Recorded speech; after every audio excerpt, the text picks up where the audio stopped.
high water, that's what we're going to be running into quite a bit. Driving big trucks, you can get through a lot of places, but there's a lot of places that you can't get to as well. The last 2 days we've been working doing site restoration, working on generators, working on lake issues. This is as far north as we were able to get. As far as we know, there's no way into Wilmington right now that we know of anyway from the south.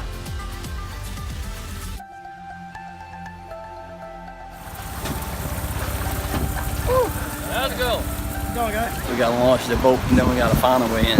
There's another area south of here that the water's fairly deep that we had to go through to get to this point here to check another site just down the road. So this is definitely the first airboat incident that I've had to deal with. If we have to get to Sunday Point, we might have to get in the water with the boat and then run down the river and get there. So no way we're crossing here. I don't think so. It's difficult because, I mean, if you get to spots where you got trees and stuff, when you hit all these big trees and there's no road through it, well, you're basically stuck. We're mainly going to the sites that we know are down. We worked Matthew a couple years ago, a lot of flooding, some trees down. This is his first time I ever rode an airboat. That's pretty neat.